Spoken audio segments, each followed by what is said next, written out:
नमस्कार मित्रों, आज मेरे वीडियो सीटीईटी पर केंद्रित होने जा रहे हैं।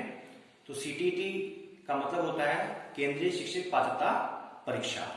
तो ये जो मेरे वीडियोस आएंगे इस सीरीज में, ये वीडियो कक्षा 6 से लेकर के 8 तक के विद्यार्थियों को पढ़ाने के लिए जो शिक्षक पात्र होंगे उनको ये सीटीईटी एग्जाम देना होगा। तो आज का मेरा वीडियो जो है सीटीईटी पर केंद्रित होने जा रहा है। तो सबसे पहले आज जो मैं टॉपिक शुरू करने जा रहा हूं वह टॉपिक है विकास की अवधारणा और इसका अधिगम से संबंध। बालक विकास की प्रक्रिया में गर्भावस्था, शैशवावस्था, बाल्यावस्था, किशोरावस्था, प्रौढ़ावस्था आदि अवस्थाओं से गुजरते हुए परिपक्वता की स्थिति को प्राप्त करता है। यानी जो बालक है वह विकास की अपनी प्रक्रिया में और विकास की प्रक्रिया में वो गर्भावस्था से होते हुए गर्भावस्था, शैशवावस्था, बाल्यावस्था और किशोरावस्था, फिर प्रौढ़ावस्था, जितनी भी अवस्थाएं हैं उनसे गुजर करके परिपक्व स्थिति प्राप्त करता है। अब देखिए यहाँ पे मानव विकास की अवस्थाएं। तो मानव विकास की जो अवस्थाएं होती हैं, ये अवस्थाएं 4 होती हैं। तो इसमें सबसे पहली आती है शैशवावस्था, जो जन्म से 6 वर्ष तक चलती है। उसके बाद आती है बाल्यावस्था, और जो बाल्यावस्था होती है 6 वर्ष से 12 वर्ष तक चलती है। फिर आती है किशोरावस्था, जिसको तूफान की अवस्था भी कहा जाता है। तो ये 12 वर्ष से 18 वर्ष तक चलती है। और अंत में जो अवस्था होती है वो होती है प्रौढ़ावस्था, और ये प्रौढ़ावस्था होती है वो 18 वर्ष से मृत्यु तक चलती है। तो यहाँ पे मित्रों, यहाँ पे 4 अवस्थाएं होती हैं: शैशवावस्था, बाल्यावस्था, किशोरावस्था और प्रौढ़ावस्था। और इन ही अवस्थाओं को हम यहाँ पे जानेंगे। तो सबसे पहले हम यहाँ पे लेते हैं शैशवावस्था। शैशवावस्था, जैसे कि हमने आपको बताया कि जन्म से लेकर के 6 वर्ष तक शैशवावस्था चलती है। इसमें जन्म से 3 वर्ष तक बच्चे का शारीरिक और मानसिक विकास तेजी के साथ होता है। यानी 3 वर्ष तक, जन्म से 3 वर्ष तक जो है बच्चे का जो है शारीरिक विकास और मानसिक विकास बहुत तीव्र गति से होता है। और इसी अवस्था में बच्चे दोहराने या अनुकरण करने की उनकी प्रवृत्ति तीव्र होती है। ठीक है, यानी बच्चे क्या करते हैं, चीजों को दोहराते हैं या अनुकरण करते हैं, दूसरों को अनुकरण करते हैं।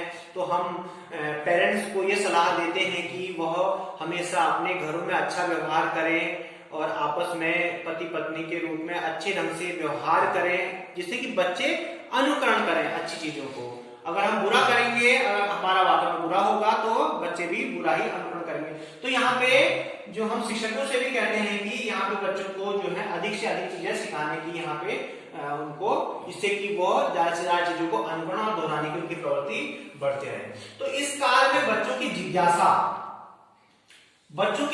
की प्रवृत्ति भी तीव्र होती है। बहुत क्वेश्चन करते हैं बच्चे काफी क्वेश्चन करते हैं। ये कैसे होता है, क्यों होता है, हम काहे के लिए इसको पढ़ते हैं, सूर्य गर्म क्यों होता है। ठीक है, इस तरह से बच्चे क्वेश्चन पे क्वेश्चन जो है पूछते आते हैं। और माँ बाप कभी कभी क्या होते हैं, झल्ला जाते हैं, और कभी कभी शिक्षक भी झल्ला जाते हैं। तो ऐसा यहाँ पे इस काल में बच्चे की जिज्ञासा की प्रवृत्ति तीव्र होने के कारण होता है।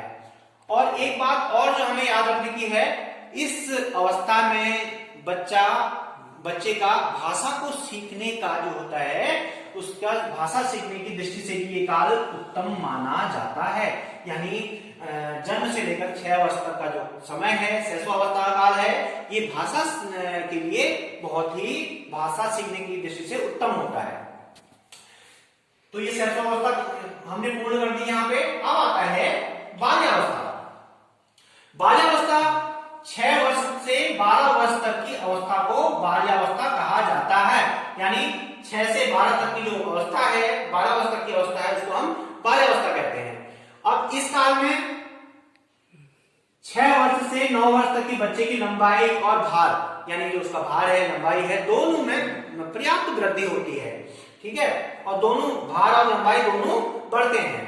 इस काल में बच्चों में चिंतन व तर्क शक्ति का विकास हो जाता है। यानी बच्चों में चिंतन करने की और तर्क शक्ति का विकास इस यानी बाल्यावस्था में हो जाता है। यानी बच्चा अपना बुरा भला दोनों समझ जाता है कि क्या मेरे लिए अच्छा है, क्या मेरे लिए बुरा है। इस काल के बाद से बच्चे पढ़ाई में रुचि लेने लगते हैं। सबसे मुख्य तो यह है कि बच्चों में पढ़ाई के प्रति जो रुचि होती है वह बढ़ जाती है, रुचि लेते हैं। लेकिन यहाँ पे देखो थोड़ा कॉन्ट्रडिक्टरी भी है कि जो वैज्ञानिक जो मनोवैज्ञानिक हैं वो क्या कहते हैं, उनके अनुसार जो है बाल्यावस्था में सीखने की गति मंद हो जाती है। बच्चा मंद गति से सीखता है, लेकिन सीखने का दायरा वहां पे क्या हो जाता है, बढ़ जाता है। ठीक है, यहाँ पे हम कह रहे हैं देखिए सीखने की गति मंद है, लेकिन दायरा क्या है सीखने का, बढ़ जाता है। लेकिन सीखने का क्षेत्र बढ़ जाता है, दायरा बढ़ जाता है। तो इस अवस्था में बच्चों को सिखाने के लिए मनोवैज्ञानिक विभिन्न विधियों का उपयोग करने की सलाह देते हैं शिक्षकों को। और जो मनोवैज्ञानिक हैं वो क्या कहते हैं शिक्षकों को कि इस अवस्था में यानी बाल्यावस्था की अवस्था में क्या करना है, विभिन्न विधियों का उपयोग करके बच्चों को पढ़ाना है। अगला आता है किशोरावस्था, जो कि इस समय शैशवावस्था, बाल्यावस्था, किशोरावस्था तक ही बताएंगे, क्योंकि शिक्षा मनोविज्ञान में प्रौढ़ावस्था को ज्यादा महत्व नहीं दिया जाता, केवल किशोरावस्था तक ही यहाँ पे हम आपको बताएंगे। तो किशोरावस्था में देखिए, किशोरावस्था कब से कब तक होती है, 12 वर्ष से 18 वर्ष तक की अवस्था को किशोरावस्था कहा जाता है। इस अवस्था में बच्चा परिपक्वता की ओर अग्रसर होता है। यानी बच्चा क्या होता है, बच्चा परिपक्व होने लगता है। इस अवस्था में किशोरों की लंबाई व भार दोनों में वृद्धि होती है। यानी लंबाई और उसकी जो भार है, वेट भी बढ़ेगा, उसकी लंबाई भी ऊंची होती जाएगी। ठीक है, तो दोनों में पर्याप्त जो होती है वृद्धि होती रहती है इसमें। और इस अवस्था में प्रजनन अंग विकसित होने लगते हैं। ठीक है, अगर उनमें प्रजनन अंग जो है विकसित होने लगते हैं तो इससे क्या होता है कि उनकी जो है काम की मूल प्रवृत्ति जागृत होती है। तो इस अवस्था में किशोर व किशोरियों की बुद्धि का पूर्ण विकास हो जाता है। यानी जो किशोर और किशोरियां हैं उनकी बुद्धि का पूर्ण विकास हो जाएगा इस अवस्था में, किशोरावस्था में। ठीक है, इसमें ध्यान केंद्रित करने की क्षमता बढ़ जाती है। और दूसरी चीज क्या है कि जो बच्चे हैं, किशोर होते हैं जो, वो क्या करते हैं, उनके ध्यान को जो है वो अपने ध्यान को केंद्रित कर सकते हैं। ठीक है, इस समय ऐसा लगता है कि जो ज्यादा पढ़ने वाले जो बच्चे होते हैं और जिनकी तीव्र बुद्धि होती है वो क्या करते हैं, अपने ध्यान को केंद्रित करके बहुत ज्यादा अच्छी से अच्छी चीजें सीख जाते हैं। तो काफी बच्चों को हम ये भी देखते हैं कि वो टॉपर हो जाते हैं। तो इसी कारण हो जाते हैं क्योंकि जो किशोरावस्था है उसमें ध्यान केंद्रित करने की जो प्रवृत्ति है वह बच्चों में बढ़ जाती है। स्मरण शक्ति बढ़ जाती है एवं उनमें स्थायित्व आने लगता है। यानी स्थायित्व आने लगता है, यानी चीजों को बहुत समझने लगते हैं। ठीक है, अब हमें क्या करना है, आगे हमको फ्यूचर में कौन सा क्षेत्र चुनना है, या फ्यूचर में हमें किस स्ट्रीम में जाना है, या कौन सी जॉब हमें पकड़नी है, तो वो क्या करते हैं, इन बातों को भी वो सोचने लगते हैं। तो और दूसरी चीज यहाँ पे आपको बता दें कि जो किशोरावस्था होती है, इस अवस्था में मित्र बनाने की जो प्रवृत्ति होती है वो तीव्र हो जाती है। यानी किशोर जो क्या करते हैं, वह ज्यादा से ज्यादा मित्र बनाते हैं, जिससे कि उनका सामाजिक दायरा बढ़ जाता है। यानी वो सामाजिकता की ओर बढ़ने लगते हैं। ठीक है, और दूसरी चीज आपको यहाँ पे हम बता दें कि इस अवस्था में यौन अपराध है, नशा या अन्य अपराध जो होते हैं उनकी ओर उन्मुक्त होने की संभावना बढ़ जाती है। तो इस अवस्था के लिए हम अभिभावकों से ये कहते हैं कि वो अपने बच्चों के साथ मित्रवत व्यवहार करें। तो जब ये सब चीजें यहाँ पे जैसे यौन अपराध या नशा या अपराध की तरफ उन्मुक्त होने की संभावना होती है किशोरावस्था में, तो इस अवस्था को जीवन के तूफान का काल भी कहा जाता है। अब हम आपको बताएंगे अधिगम। अधिगम का अर्थ है अपने अनुभव के अनुसार अपने भविष्य के व्यवहार में परिवर्तन लाना, अर्थात अपने आप को बदल देना। अगर इंग्लिश में अगर हम बोले तो अधिगम को लर्निंग मतलब सीखने से लेते हैं। यानी क्या है अधिगम का अर्थ अपने अनुभव के अनुसार अपने भविष्य के व्यवहार में, यानी परिवर्तन किसमें लाना है, भविष्य के व्यवहार में परिवर्तन लाना है। ठीक है, अर्थात अपने आप को बदल देना है, यानी अपने आप को हम बदल देंगे। तो ये इसका मतलब क्या है, ये अधिगम है। ठीक है, तो विकास के विभिन्न आयाम आपको बताएंगे। पहला है शारीरिक विकास, दूसरा है मानसिक विकास, तीसरा है भाषाई विकास, चौथा है सामाजिक विकास, पांचवा है सामवेगिक विकास और छठा है मनोवैज्ञानिक विकास। तो सबसे पहले दोस्तों हम आपके लिए लेते हैं शारीरिक विकास। इसके अंतर्गत बालक के शरीर के बाह्य व आंतरिक अवयवों का विकास होता है। यानी बालक का जो बाह्य अपीयरेंस है या जो आंतरिक जो अवयव हैं, जैसे उनका विकास यहाँ पे होता है। जैसे बाह्य परिवर्तन तो जैसे आप जानते हैं ऊंचाई हो गया, शारीरिक अनुपात में वृद्धि आपको तो ये स्पष्ट दिखाई देती है। शारीरिक वृद्धि एवं विकास की प्रक्रिया व्यक्तित्व के उचित समायोजन और विकास के मार्ग में महत्वपूर्ण भूमिका निभाती है। इसकी जानकारी शिक्षकों को अवश्य होनी चाहिए। दूसरी चीज आती है मानसिक विकास। मानसिक विकास का मतलब होता है जिसको हम कॉग्निटिव भी बोलते हैं या संज्ञानात्मक भी कह सकते हैं, संज्ञानात्मक विकास। ठीक है, कॉग्निटिव डेवलपमेंट। तो संज्ञानात्मक विकास से तात्पर्य बालक की उन सभी मानसिक योग्यताओं एवं क्षमताओं में वृद्धि और विकास से है जिसके परिणाम स्वरूप वह अपने बदलते परिवेश में ठीक से समायोजन कर पाता है और अपनी विभिन्न समस्याओं को सुलझाने में मानसिक शक्ति का उपयोग करता है। यानी कि बालक जो भी सीखता है उसका उपयोग वो भविष्य में करेगा। संज्ञानात्मक विकास के उपरांत कल्पना करना, स्मरण करना, विचार करना, निरीक्षण करना, समस्या समाधान करना, निर्णय लेना आदि, ये सब क्या है, संज्ञानात्मक विकास के उपरांत होता है। जन्म के समय बालक में इस प्रकार की योग्यता का अभाव होता है। यानी जन्म के समय बालक में ये योग्यताएं नहीं आती हैं। ये योग्यताएं धीरे धीरे आयु में वृद्धि होने के साथ साथ उसमें ये जो है देखने को मिलता है। तो यहाँ पे क्या है कि संज्ञानात्मक विकास जो है इसका ज्ञान शिक्षकों को अवश्य होना चाहिए। अगला जो आता है तीसरा नंबर वो है भाषाई विकास का। तो भाषा का तात्पर्य होता है वह सांकेतिक साधन जिसके माध्यम से बालक अपने विचारों को संप्रेषित करता है, यानी अपने विचारों को दूसरे को देता है तथा दूसरों के विचारों तथा भावों को समझता है। यानी अपने ही विचारों को संप्रेषित नहीं कर रहा है, दूसरा कुछ बोल रहा है उसको भी वो समझ पा रहा है। ठीक है, तो भाषाई योग्यता के अंतर्गत मौखिक अभिव्यक्ति, सांकेतिक अभिव्यक्ति और लिखित अभिव्यक्ति यहाँ पे शामिल होती है।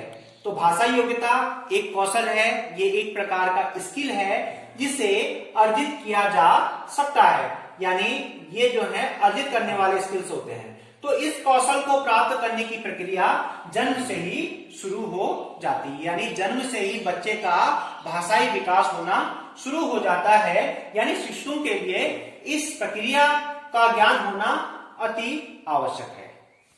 अगला देखेंगे यहाँ पे चौथा सामाजिक विकास। सामाजिक विकास यहां पे पढ़ेंगे मनुष्य एक सामाजिक प्राणी है। आप बताइए, मनुष्य एक सामाजिक प्राणी है, यह किसने कहा है? यह अरस्तु ने कहा है। मनुष्य एक सामाजिक प्राणी है। बच्चे में सामाजिक भावना का विकास जन्म से ही शुरू हो जाता है। यानी बच्चा सामाजिकता को जन्म से ही जन्म लेते ही जन्म के कुछ समय पश्चात जो है बच्चे का सामाजिक विकास या सामाजिक भावना का विकास जन्म से ही उसका शुरू हो जाता है। ठीक है, तो वृद्धि एवं विकास के पहलुओं की ही तरह सामाजिक गुण भी धीरे धीरे बच्चों में विकसित होता है। यानी जो सामाजिक गुण है बच्चे में एक साथ नहीं, धीरे धीरे शुरू हो जाएगा, विकसित होगा। ठीक है, तो इन गुणों के विकास की प्रक्रिया जो बच्चों के सामाजिक व्यवहार में वांछनीय परिवर्तन लाने का कार्य संपन्न करती है, सामाजिक विकास या समाजीकरण के नाम से जानी जाती है, यानी सोशलाइजेशन। ओके, सामाजिक विकास की प्रक्रिया व्यक्ति को सामाजिक मान्यताओं, रीति रिवाजों और परंपराओं के अनुकूल आचरण करने में मदद करती है। शिक्षा के उद्देश्यों में एक बालक का सामाजिक विकास भी होता है, यानी जो शिक्षा का उद्देश्य होता है उन उद्देश्यों में एक उद्देश्य यह भी होता है कि बच्चे का सामाजिक विकास करना है। तो इस बात की जानकारी शिक्षक को न हो तो बालक का सामाजिक विकास नहीं हो पाता, यानी सामाजिक विकास के बारे में एक शिक्षक को जानकारी अवश्य होनी चाहिए। जब शिक्षक को जानकारी इसकी होगी तो बच्चे के समाजीकरण में जो है वह महत्वपूर्ण भूमिका निभाएगी। अगला नंबर 5वां जो है सांवेगिक विकास, यानी मोटर्स हैं उनका विकास करने से है। संवेग, जिसे हम भाव भी कहते हैं या भाव भी कहा जा सकता है, का अर्थ है ऐसी अवस्था जो व्यक्ति के व्यवहार को प्रभावित करती है, यानी जो व्यक्ति का जो व्यवहार है वो प्रभावित होगा। ठीक है, अब वो मोटर्स क्या क्या मोटर्स हैं या वो संवेग क्या क्या हैं? भय, क्रोध, घृणा, आश्चर्य, स्नेह, विषाद। कौन कौन से? ध्यान दीजिएगा, भय, क्रोध, घृणा, आश्चर्य, स्नेह, विषाद, ये सब क्या है? संवेग है। तो इन संवेग जो है, ये जो संवेग है, ये जो है बालक में आयु बढ़ने के साथ साथ इनका विकास होता है। ठीक है, प्रत्येक संवेगात्मक अनुभूति व्यक्ति में कई प्रकार के शारीरिक और शरीर से संबंधी परिवर्तन को जन्म देती है। ठीक है, यानी प्रत्येक अनुभूति जो है क्या करेगी? वह शारीरिक और शरीर संबंधी परिवर्तनों को जन्म देती है। सांवेगिक विकास के कई कारक होते हैं। ठीक है, जो सांवेगिक विकास है उसके कई कारक हैं, इनकी जानकारी शिक्षक को होना जरूरी होता है। जैसे कि देखिए कि भय के क्या कारण है, जो भय है, डर है, इसका क्या कारण है। ठीक है, यह जाने बिना बालक के भय को दूर नहीं किया जा सकता, और जब तक हम यह नहीं जानेंगे कि भय का कारण क्या है, इसके बिना जो है क्या, इसके बिना बालक के भय को हम दूर नहीं कर सकते। ठीक है, अगला आता है मनोगत्यात्मक विकास। अब मनोगत्यात्मक विकास का मतलब क्या है? इसको हम क्रियात्मक विकास भी कहते हैं।